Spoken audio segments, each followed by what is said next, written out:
Okay so अब चलते हैं ऑन अनदर केस। वो काफी सिमिलर है इसके लिहाज से, बस उसमें कुछ चीजें जो है वो डिस्कस करते हैं कि वो कैसे बनती है, और उसका एक क्वेश्चन भी देख लेते हैं जरा, ताकि हमें जो है वो चीज क्लियर हो जाए। सो हमने डिस्कस किया बिटवीन टू नोड्स वाली केस, ठीक है जी। Now let's discuss between two antinodes, ठीक है जी। तो स्टेशनरी वेव्स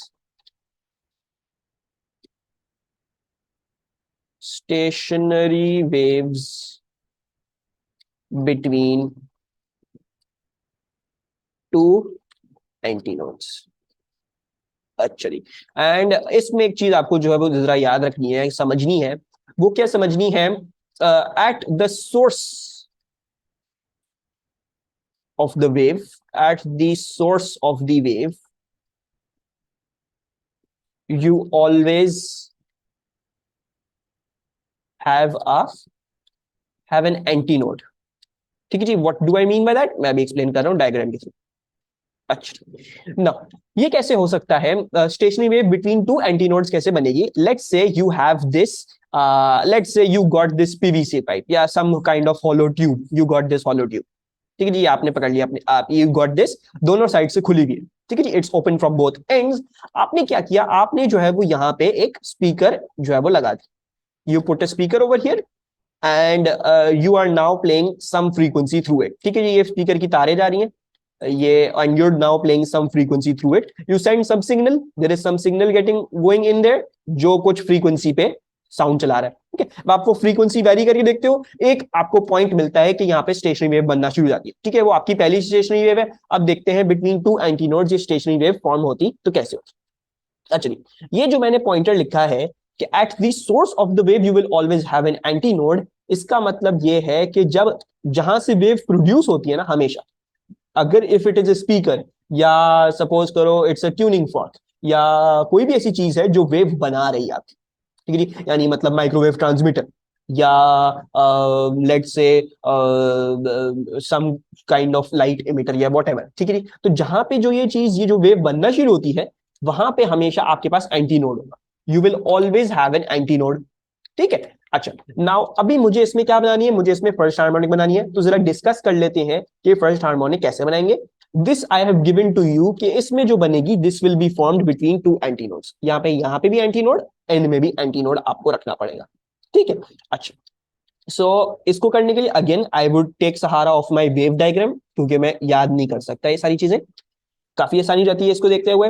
अच्छा, एंटी नोड ये होगा, ठीक है, फिर एंटी नोड ये होगा, फिर एंटी नोड ये होगा, फिर एंटी नोड ये होगा, फिर एंटी नोड ये, फिर एंटी नोड ये, फिर एंटी नोड ये, and so on and so forth. ठीक है। अच्छा, now if we are talking about our first harmonic, देखो वेव कहां से शुरू हो रही है? एंटी नोड से शुरू हो रही है। तो आई जस्ट रिमूव दिस, ये नोड वाला पार्ट हटा देता हूं, यहीं से शुरू करनी है मैंने वेव, यहां से। अच्छा, फर्स्ट हार्मोनिक होगी पहले एंटी नोड के बाद दूसरा एंटी नोड। ठीक है, पहले एंटी नोड के बाद बिल्कुल उसके बाद जो एंटी नोड आ रहा है वो। ठीक है, so that means I need to draw only this much of the wave in my first harmonic. वो कैसे दिखेगी? वो ऐसे दिखेगी कि आपका जो है वो यहाँ पे एंटी नोड था, you had an antinode like this and it is something like this। ठीक है, ऑब्वियसली रिफ्लेक्ट करने के बाद वो वेव जो है वो वापस से रिफ्लेक्ट करती हुई यूं आपके पास आती है, right? It's coming like this. ठीक है, वेव ऑब्वियसली ऑसिलेट इसी तरह से कर रही है। पहले ये यू बनती है, फिर फ्लैट होती है, फिर यू बनती है, फिर फ्लैट होती है, फिर यू बनती है, फिर फ्लैट होती है, फिर यू बनती है। तो सबको समझ में आ रहा है how I drew the first harmonic वाली केस, वो कैसे बन रही है? Can everyone see that? और मैं ये डायग्राम भी अपने साथ चलाऊंगा ताकि मैं बना सकूं सारी वो चीजें। ठीक है, is everyone understanding? Antinode to antinode मैंने पहली हार्मोनिक कैसे बनाई? Just take a reference wave, और ये देखो, अगर पहली हार्मोनिक बना तो पहले एंटी नोड के बाद दूसरा एंटी नोड। तो दैट मींस जो वेव उन दोनों के बीच में बन रही है वही आपने इधर बनाई। क्रेस्ट से लेके आप ट्रफ तक गए, क्रेस्ट से लेके मैं सिर्फ ट्रफ तक गया हूं। ठीक है, ये इमेजिनरी लाइन कैसी? ये इमेजिनरी लाइन ऐसी है ना अब्दुल्ला, जैसे स्टेशनरी वेव को बोलते हैं यूं है, फिर यूं होती है, फिर यूं होती है, फिर यूं होती है, फिर यूं होती है, फिर यूं होती है, फिर यूं होती है, right? So I have just drawn, पहले यूं थी वेव, फिर फ्लैट होगी, फिर यूं होगी, फिर फ्लैट होगी, फिर यूं होगी। तो मैंने ये डॉटेड लाइन बस बनाई है कि एक जो दूसरा वाला जो तरीका है वेव का बनने का, दूसरी शक्ल जो होगी उसकी वो वैसी है। ये नहीं भी बना के आओ तो टेंशन नहीं लो, ये नहीं भी बना के आओ कोई मसला नहीं है, टेंशन नहीं लो इतनी। ठीक है, ये बेसिकली बस ये दिखाया है कि दूसरा पहलू कैसा है वेव का, वो ये दिखाया है। ठीक है जी, I am just keeping that in. सही है। फर्स्ट क्या पूछा है आके, I think you asked it on the mobile वाली chat. First harmonic first antinode से second antinode and then second harmonic between second and third and so on. No no no no आके, no no no. First harmonic देखो antinode से शुरू करनी है wave, यानी मतलब ये तुम्हारा स्टार्टिंग पॉइंट है। फर्स्ट हार्मोनिक पहले एंटीनोड से दूसरा वाला एंटीनोड, सेकंड हार्मोनिक, अच्छा this is the starting point. ठीक है जी, ये स्टार्टिंग पॉइंट ले लो। फर्स्ट हार्मोनिक क्या होगी, स्टार्टिंग पॉइंट के बाद पहला एंटीनोड, तो ये फर्स्ट हार्मोनिक। सेकंड हार्मोनिक क्या होगी, स्टार्टिंग पॉइंट के बाद दूसरा एंटीनोड, तो ये एंड देन ये पूरी बनेगी, मतलब ये पूरा शेप बनेगा। थर्ड हार्मोनिक क्या होगी, ये और ऐड करना पड़ेगा, तो ये यूं हो गया। फोर्थ हार्मोनिक क्या होगी, फोर्थ हार्मोनिक यूं बनेगी। फिफ्थ हार्मोनिक यूं, सिक्स्थ हार्मोनिक यूं। So I am just looking at मुझे कितनी वेव कंप्लीट करनी है, स्टार्टिंग पॉइंट के बाद पहली हार्मोनिक पहला antinode, so it's just like this. Second harmonic बनानी है तो मुझे वहां तक जाना पड़ेगा, यानी इतनी वेव बना के इतना पूरा बनाना। थर्ड हार्मोनिक के लिए मुझे एक और एंटीनोड तक जाना है, तो मैं यहां तक जाऊंगा। So I am making all of these like this. और नोड्स में भी सेम केस, यस आके मैंने उस वक्त भी उधर भी यही किया है, नोड्स में भी यही केस था। देखो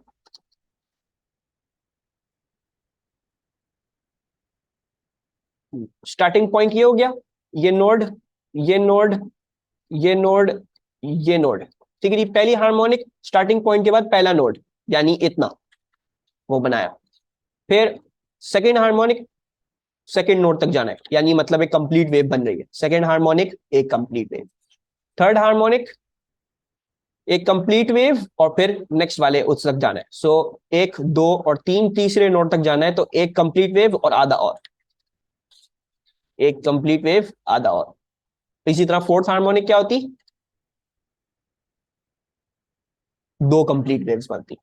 ठीक है, पहले स्टार्टिंग पॉइंट के बाद एक दो तीन चार, फोर्थ हार्मोनिक तो एक ये पूरी वेव आपकी बनती है इस तरह से। सही है, I am drawing the stationery waves like this. इस तरह से मुझे हमेशा आसानी रहेगी बनाने में। अच्छा, अब अच्छा दूसरी चीज जो एक्सप्लेन करने जा रहा था वही बताने जा रहा था कि मैं तो उधर बताया था at the point of reflection you always have a node. ठीक है जी, अच्छा तो और हमेशा स्टेशनरी वेव फॉर्म करने के लिए अक्सर बेशतर आप ये देखोगे आप रिफ्लेक्शन लेते हो, you always take the reflection. ठीक है जी, तो इसमें भी रिफ्लेक्शन हो रहा है, बट द थिंग इज कि रिफ्लेक्शन का पॉइंट मतलब मैंने यहां पे नहीं रखा हुआ, I have not put the reflection वाला पॉइंट यहां। मैंने रिफ्लेक्शन कहीं इतनी ऐसा कहीं दूर रखा हुआ है कि वेव वहां से जब रिफ्लेक्ट करके वापस आती भी है ना, मतलब ये वेव गई पूरी वहां तक गई, चलो लेट्स से ये यहां तक गई है और ये जाके लगी है इधर, और फिर उधर से एक दूसरी वेव उठी है और आ रही है। सो बेसिकली वो आई है, तो वो ऐसे आई है कि ऐसा लग रहा है कि जो रिफ्लेक्शन है वो भी एंटी नोड लेके ही आ रहा है। मतलब बेसिकली हुआ क्या कि एट दिस पॉइंट हमारे पास दो एंटी नोड्स के बीच में केस हमेशा इस तरीके से होगा कि रिफ्लेक्शन का पॉइंट जो होगा वो काफी दूर होगा, ताकि हो ये कि रिफ्लेक्शन होने के बाद यहाँ पे वापस आके एंटी नोड ही बन, ऐसा ना हो यहाँ पे नोड बनना शुरू हो जाए। तो this case is for the two anti nodes, ये इसी तरह से होता है, कोई दूर रिफ्लेक्शन का पॉइंट होता है वो वहां से रिफ्लेक्ट आती है। ठीक है, बाकी अब्दुल्ला आई होप ये भी नजर आ गया हो कि बेसिकली ये वेव यहाँ तक गई है। ठीक है जी, ये वेव अगर फॉर एग्जांपल ये यहाँ तक जाती है, तो इसका ये रेड वाला जो काउंटर पार्ट बनाया मैंने बेसिकली इसका रिफ्लेक्शन बनाया, रिफ्लेक्शन होने के बाद ये वापस कैसी है। ठीक है, दैट्स इट। वरना इसको इस तरह सोच लो कि जैसे एक वेव जो है वो यूं थी, फिर फ्लैट होगी, फिर दूसरी उसमें हाफ टी पे ऐसी बन रही होगी, तो बेसिकली हाफ टी वाली बनाई। ठीक है, अच्छा now also let's work out the formula for this, जैसे हमने पहले वालों के लिए किए। If this I call is the length L, अगर ये मेरी लेंथ एल है, so now what is this, one transition, two transition, that means that is a lambda upon 2, right? Two transitions is lambda upon 2, that's equal to length, यानी lambda किसके बराबर आ गया, lambda आ गया 2l के बराबर। अब अगर मुझे फ्रीक्वेंसी निकालनी है, फ्रीक्वेंसी कैसे निकलती है, v अपॉन लैम्डा से। सो हमारे पास फ्रीक्वेंसी क्या आ गई, frequency of the first harmonic is v upon 2l। So between an antinode to antinode वाला case the frequency of the first harmonic is v upon 2l। ठीक है जी, अच्छा now let's try to draw our second harmonic, let's try drawing that. Actually, I'm also going to have to write over here इसके साथ साथ। So this is the first harmonic. अच्छा, so now if I want to draw the second harmonic, तो वो कैसे बनेगी? वो बनेगी स्टार्टिंग पॉइंट से दूसरा एंटी नोड। सो बेसिकली एक एंटी नोड एंड देन दूसरा एंटी नोड। ठीक है जी। So I need to draw this much wave. ठीक है, तो as I said, I need to draw how much of the wave, starting point के बाद पहला एंटी नोड फिर दूसरा एंटी नोड, यानी इतना एंड देन इतना। ठीक है, सो हम इतना इतना बनाते हैं। इतना इतना कैसे बनेगा? इतना इतना ऐसे बनेगा कि आप मैक्सिमम से पहले मिनिमम पे जा रहे हो, फिर आप वापस से मैक्सिमम पे आ रहे हो। ठीक है, थोड़ा सा नीट करके बनाते हैं। So something like this, and then I am just also going to plump in the reflection of this. Reflection जो होगा इसका ऐसा दिखेगा, समथिंग लाइक दिस। ठीक है जी। बाकी आप लोग ये देखोगे नोड्स वाले पॉइंट में रिफ्लेक्शन हो या उसकी बात कर रहा हूं, वो हमेशा नोड्स ही रहेंगे। ठीक है, they will not displace. Anti nodes maximum minimum, ये एंटी नोड है, ये एक एंटी नोड है, ये एक एंटी नोड है, ये वाले नोड, ये वाले नोड। ठीक है जी। So this is how your second harmonic will form. अब इसका भी देख लेते हैं जरा, ये क्या आ रहा है now. One transition, one transition क्या, I am going to have to mark the nodes for you in this case. ये नोड्स हैं, ये नोड्स हैं, and this one is an antinode. ठीक है जी। So one transition, two transition, three transition, four transition. Four transitions क्या थी? 4 into 1/4 lambda, that will basically be equal to a lambda, which will be equal to the length, and then your frequency for the second harmonic will come out to be V/L। ठीक है जी। अच्छा, ना मैं ये सारी cases solve करके आपको दिखा रहा हूँ, कुछ कुछ सॉल्व करके दिखाता हूँ, ये आपको याद नहीं करना। ये आपको ये दिखा रहा हूँ कि you can always work it out easily on your own. ये डायग्राम बनाओगे 2 मिनट में निकल आएगा सब कुछ, क्या करना क्या नहीं करना। ठीक है, नाउ बस लास्ट थर्ड हार्मोनिक डिस्कस कर लेते हैं, फिर इस डिस्कशन को ओवर करते हैं, इसका जनरलाइज फॉर्मूला लिखते हैं। वो भी आपको याद करने की जरूरत नहीं है, वो भी आप लोग आराम से कर लोगे उसका काम। चलिए, let's get rid of this wave. अच्छा, नाउ अगर मुझे जो है वो थर्ड हार्मोनिक बनानी हो, तो let's try to make the third harmonic.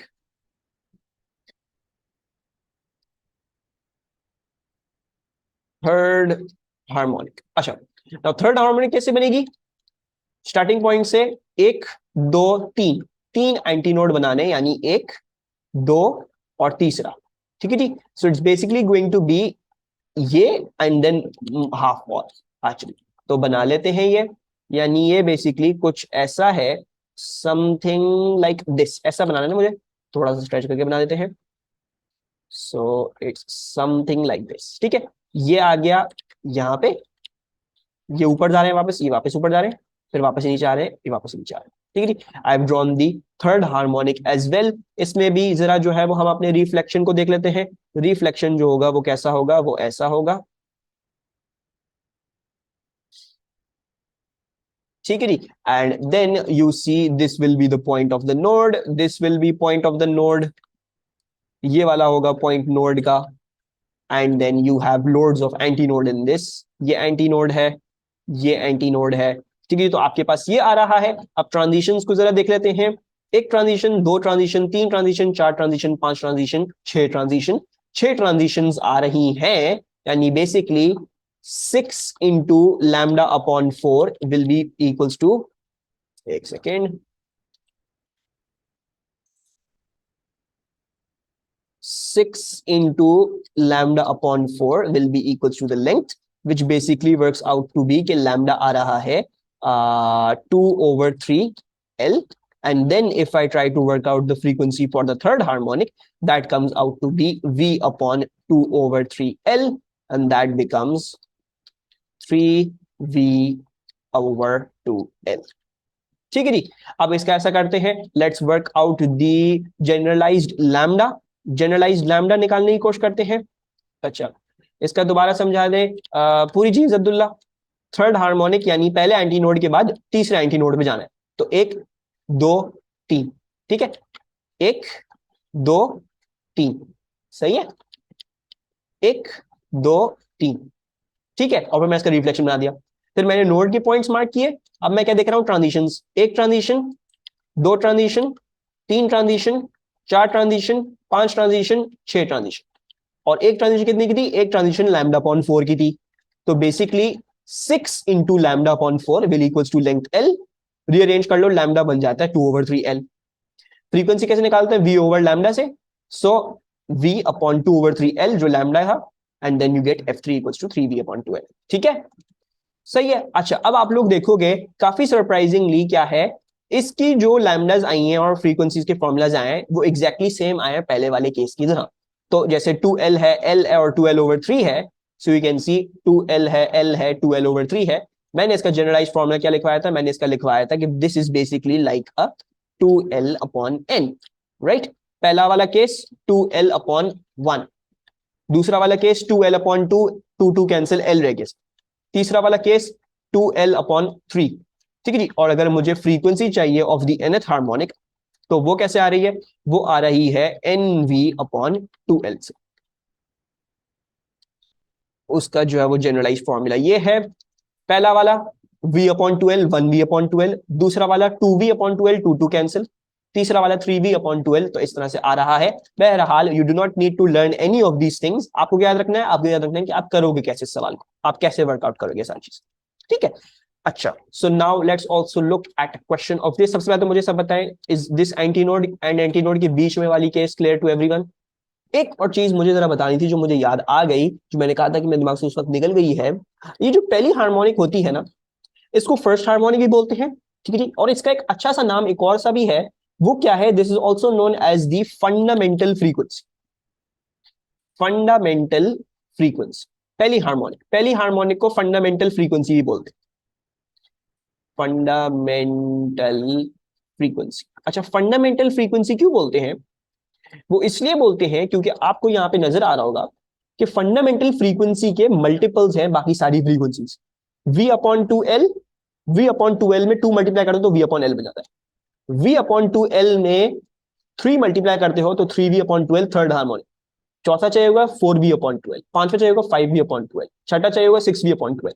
यानी फंडामेंटल फ्रीक्वेंसी के हमेशा क्या होगा, मल्टीपल्स होंगी आपकी नेक्स्ट आने वाली फ्रीक्वेंसी। मे बी इधर मल्टीपल्स ऑफ 2, मे बी इधर मल्टीपल्स ऑफ 3, मे बी वो तो करना पड़ेगा उधर सारा। लेकिन इसको फंडामेंटल फ्रीक्वेंसी बोलते हैं। क्यों बोलते हैं, because this is the most fundamental case, सबसे फंडामेंटल सबसे सिंपलेस्ट केस है।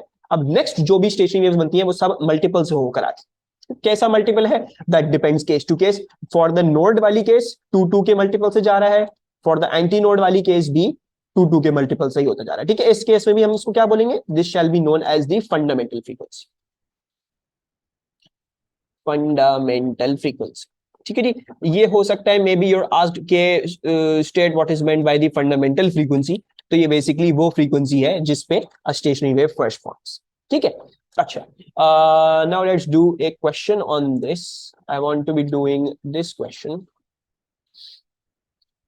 right over here. Let's do this. A vertical tube of length 0.60 meters is open at both ends as shown in figure 5.1. दोनों ends पे open है. An incident sinusoidal sound wave is of a single frequency travels up the tube. An incident sinusoidal sound wave of a single frequency travels up the tube. A stationary wave is then formed in the air column in the tube with antinodes A at both ends and a node at the midpoint. ठीक है, you have antinodes at either ends और एक ही node है at the midpoint. ठीक है। अच्छा, explain how the stationary wave is formed from the incident sound wave. तो जैसे मैंने आपको बताया था कि स्टेशनरी वेव की फॉर्मेशन कैसे आप लिख के आओगे, इसमें आप स्टेशनरी वेव की फॉर्मेशन ही लिख के आओगे कि स्टेशनरी वेव फॉर्म कैसे होती है। ठीक है, आपको और कुछ नहीं करना, तो वो एक जो है वो जैसे रटा रटाया वो चीज है। हमेशा सवाल ऐसा आता है, हमेशा उसका आंसर एक ही लिख के आना होता है। अपनी तरफ से आपने जो है वो कोई रॉकेट साइंस या और कोई चीज लगा के नहीं आनी है। ठीक है जी। सो बस इसके लिए थोड़ा सा हम उसको इस क्वेश्चन के लिहाज करके लिख देंगे। तो ये लिखते हैं। अच्छा, क्या हो रहा है, direction of incident sound wave वो पहले ऊपर जाती है। ठीक है जी। तो the wave travels upwards, the wave travels upwards. ठीक है जी। फिर क्या होता है, the wave reflects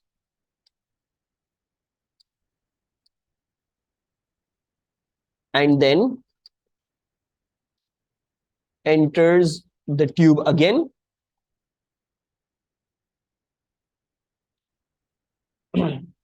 enters the tube again, ठीक है जी, due to the two waves, due to the two waves having same frequency,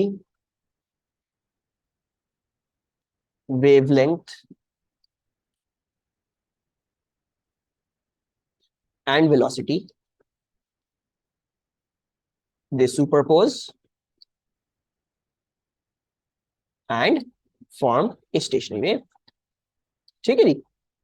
सो वो जो मैंने आपको एक आंसर लिखवाया है और एक चीज बताई है कि कैसे आपने डिस्क्राइब करनी है the formation of a stationary wave, वही आपने उस तरह से डिस्क्राइब करना है। थोड़ा सा हो सकता है केस हल्का सा डिफरेंट क्या हो तो उसको बस उसके हिसाब से करके लिखना है, वरना आंसर उसका हमेशा एक ही रहता है विद रिस्पेक्ट टू एवरीथिंग, ठीक है। अच्छा, नाउ अब शुरू होता है मजे का सवाल। On figure 5.2 sketch a graph to show the variation of the amplitude of the stationary wave with height h above the bottom of the tube, ठीक है जी। तो एम्पलीट्यूड का ग्राफ बनाना है with height h, okay. What is the amplitude of the wave with height h? ये obviously height 0 होगी, this is height equals to 0 and this is height h equals to 0.60, right? Okay, now for this let's first of all identify कि wave बन कैसी रही है। So looking at these waves that I've drawn, ठीक है, I think हम थोड़ा आगे लेकर गए हैं, इसको थोड़ा पीछे लेके आना है हमें, इधर लेके आना है। अच्छा, सो बेसिकली ये जो सारी वेव्स आपको नजर आ रही हैं, ठीक है, केस देख लो, ऐसा है कुछ, ठीक है, उन्होंने ए से एंटी नोड डिनोट किया हुआ है, एन से नोड डिनोट किया। तो from each of these three diagrams कौन सी केस लग रही है आपको? Should be the first harmonic, ए बीच में नोड, ए and then you have a बीच में node. So basically you have a stationary wave forming like this, ठीक है जी। It is at a node over here और फिर ये इधर से यू करते हुए जाती है, ठीक है जी। अच्छा, नाउ हाइट इक्वल्स टू 0 पे है तो we see that we have a maximum amplitude, ठीक है जी, ठीक है। तो हमारे पास मैक्सिमम एम्पलीट्यूड है। अच्छा, हमारा जो नोड होगा वो बिल्कुल हाफ वे होगा, हाफ वे होगा यानी मतलब ऑब्वियसली 0.6 का ये आधा होगा जहां पे नोड होगा। So this must be at a 0.3, this must be at a 0.3, node is at a 0.30 and then फिर वापस से 0.30 से 0.60 जाते हुए आप वापस मैक्सिमम पे जाते हो, ठीक है। अच्छा, सो बेसिक अच्छा दूसरी बात देखो, एम्पलीट्यूड का ग्राफ है तो असल में तो ये कुछ ऐसा ना, इट्स लाइक दिस, मैक्सिमम से फिर मिनिमम पे जा रहा है ना, ये हो रहा है। लेकिन एम्पलीट्यूड बोला, amplitude is a scalar quantity, और एम्पलीट्यूड क्या था, एम्पलीट्यूड मैंने आपको बताया कभी भी नेगेटिव नहीं करते उसको, हमेशा पॉजिटिव ही करते हैं, एम्पलीट्यूड की वैल्यू हमेशा पॉजिटिव रही है। उन्होंने बाकायदा इधर एम्पलीट्यूड का लफ्ज मांगा है, डिस्प्लेसमेंट नहीं बोली, ठीक है जी। तो आपके दिखाओगे 0 पे मैक्सिमम डिस्प्लेसमेंट, 0.3 पे लेट्स सी 0.3 किधर आ रहा है, 1 2 3 4 5 इधर आ रहा है 0.3, तो बेसिकली इधर 0 होगा। So it's something like this, कुछ ऐसा,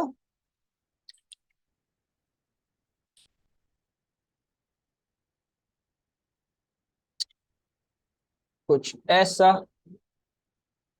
एंड देन फिर वापस से राइज अप करेगा और 0.60 पे हमारे पास वैसा ही आ रहा है, something like this, like this, ठीक है। So maximum amplitude, 0 amplitude, then दोबारा से amplitude, amplitude 0 amplitude, amplitude 0 amplitude, ठीक है। सबको समझ में आ रहा है? Any problems in this question?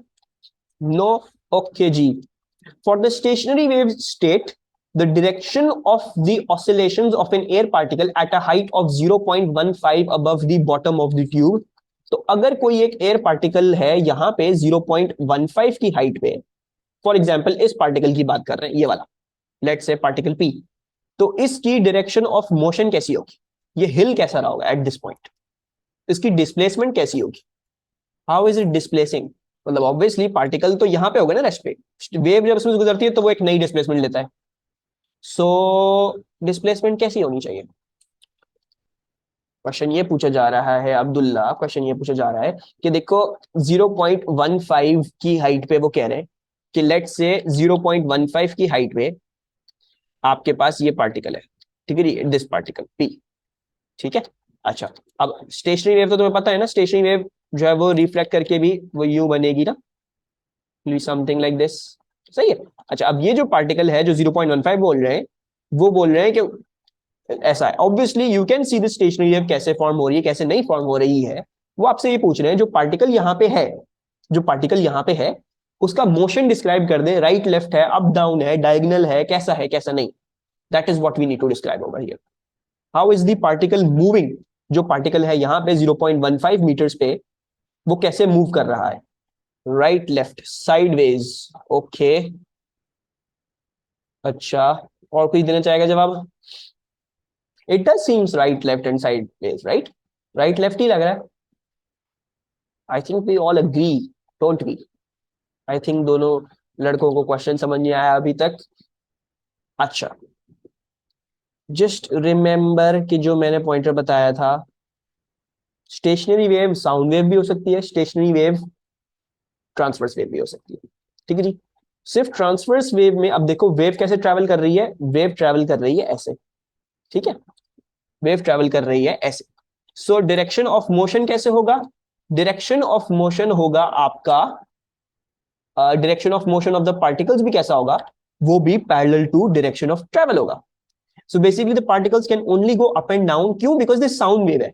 हाँ, स्टेशनरी वेव रिप्रेजेंट हम इस तरह से कर रहे हैं, but don't let the diagram fool you. ये डायग्राम आपके लिए, आपकी आसानी के लिए बनाई गई है। हकीकत में ऐसा हो सकता है हो, ट्रांसवर्स वेव था तो ऐसा ही होता, लेकिन अभी साउंड वेव की बात हो रही है, तो साउंड वेव में मोशन कैसा होगा, जो पार्टिकल यहाँ पे है that's basically moving like this और like this, parallel to the direction of travel of the wave. ठीक है जी। तो उधर ये इधर आपसे टेस्ट कर रहे हैं कि उनको पता है आप स्टेशनरी वेव ऐसे ही बनाओगे, आपको उनको पता है सब चीजें, वो समझते हैं वो सारी बात, लेकिन वो ये टेस्ट करना चाह रहे हैं कि आप साउंड वेव सही तरह से पढ़ रहे हो कि नहीं पढ़ रहे हो। वो ये पढ़ देखना चाह रहे हैं कि क्या आपको समझ में आता है कि स्टेशनरी वेव साउंड वेव भी बन सकती है। ठीक है। सो क्योंकि ये साउंड वेव है, तो स्टेशनरी वेव भी एक साउंड वेव ही होगी, उसमें भी पार्टिकल अभी भी अप एंड डाउन ही जाए। So I am going to write up and down. ठीक है, सबको clear. Okay, the phase difference between the oscillations of a particle at a height of 0.10 and a particle at a height of 0.20। एक particle है 0.10 पे यहाँ पे, ठीक है, यानी इस लाइन पे कोई एक पार्टिकल होगा, और एक पार्टिकल है इधर 0.20 पे, तो कहीं इधर होगा बिफोर दिस 0.30 वाला मार्क। ठीक है जी, कहीं इधर होगा। दो आंसर आ गए, तो एक पार्टिकल ये और एक पार्टिकल ये की बात कर रहे हैं जो इधर हिल रहे हैं। सो दो आंसर्स आए हैं, तीन आंसर्स आ गए हैं। 0 डिग्री होगा, क्यों, बिकॉज एक ही लूप में है हम अभी भी, we have not changed loops. सो क्या हो जाएगा इसका आंसर, इसका आंसर हो जाएगा 0 डिग्री। ठीक है जी। अच्छा, then the speed of the sound wave is this much, calculate the frequency of the sound wave. अच्छा, अगर हमें फ्रीक्वेंसी निकालनी है, वेलोसिटी दी हुई है, वेलोसिटी से हम जाएंगे एफ लैम्डा पे। ठीक है। अच्छा, प्रॉब्लम क्या है, फ्रीक्वेंसी तब तक नहीं निकल सकती जब तक लैम्डा भी ना ढूंढ ले। तो let's try to work out the lambda. अच्छा, now what do you see, one transition, two transition, between two antinodes, half lambda, one transition, two transition, so this is basically half lambda which is equals to a 0.6, half lambda equals to 0.6। so हम ये करके पहले ये निकाल लेते हैं, lambda क्या है, half lambda equals to a 0.6, so lambda equals to a point, sorry, 1.2 meters, and then 340 will equals to f and then 1.2, frequency equals to 340 divided by 1.2, that is 283.33, and now 2 significant। ठीक है जी, आपको 0.60 भी 2 significant दिया होगा, तो last answer भी 2 significant लिख लेते हैं। 283 correct to 2 significant figures will become 280 hertz। Any problems with this part? Okay, no problems। The frequency of the sound wave is gradually increased, determine the frequency of the wave when a stationary wave is next formed। ये क्या थी, पहली harmonic थी, anti node के बाद पहला antinode, starting point से पहला वाला एंटी नोड। तो अब जब इंक्रीज कर रहे हैं तो नेक्स्ट वाली कौन सी बनेगी, सेकेंड हार्मोनिक बनेगी। सेकेंड हार्मोनिक की जरा हम केस देख लेते हैं, क्या है सेकेंड हार्मोनिक की केस, है ना, क्या जा रहा है हमारा। तो सेकेंड हार्मोनिक की केस जो है वो ऐसी होगी, let's draw our wave now, ये बना लेते हैं साइड में ताकि हम इधर से ले लें। So it's going to be like this, and then antinode starting point, पहला एंटी नोड फिर दूसरा एंटी नोड, यानी मतलब हमें इतनी वेव बनानी है इसमें। So it's going to be something like this for example. ठीक है, और इसकी रिफ्लेक्शन जो है वो ऐसे है एक्चुअली। नाउ अब ये क्या हो रहा है, अब हमें फ्रीक्वेंसी निकालनी है, कैसे निकालेंगे फ्रीक्वेंसी? वही तरीका है। क्या तरीका है? 1 transition, 2 transition, 3 transition, 4 transition. 4 transition यानी एक कंप्लीट लैम्डा। लैम्डा किसके बराबर आ गया? लैम्डा बराबर आ गया जो आपकी लेंथ ऑफ द ट्यूब थी। लेंथ ऑफ द ट्यूब अब 0.60 थी, पहले भी 0.60 थी। तो पहले लैम्डा जो आता था वो हाफ लैम्डा 0.60, अब पूरा का पूरा लैम्डा जो है वो 0.60 आ रहा है। Then use v equals to F lambda again 340 दोबारा से डालो, लैम्डा को उधर डिवाइड करो 0.60 and you will get your frequency. Frequency इसका डबल आना चाहिए, यानी 280 का डबल 460 आ रहा होगा if we round it off and do everything correctly. So that should be 460 hertz. सही है, क्लियर ये part? So you do not need to memorize any of these trends, या you do not need to memorize any of these formulas के first frequency का formula ये है, second frequency का नहीं, ये नहीं सब याद कर। You just need to remember how to draw the wave, वो कर लोगे। फिर उसके बाद ट्रांजिशंस देख देख के लैम्डा और लेंथ को रिलेट कर दो। उसके बाद फ्रीक्वेंसी जो निकालनी है, वेलोसिटी दी भी होगी, वेलोसिटी को लैम्डा से डिवाइड करो, फ्रीक्वेंसी निकालते जाओ। That is how we'll be doing all of these cases. सही है जी? हाँ 570 आ रहा है, उप्स माय बैड, मैं पता नहीं क्या कर रहा है। दिस शुड बी 570, या अभी इसमें 566 आ रहा है। दिस इज 570, ठीक है जी, सही है। Thank you Abdullah, sorry sorry, maths गलत हो गई, आई वाज जस्ट मैंने ऐसी करी चल रही हूँ।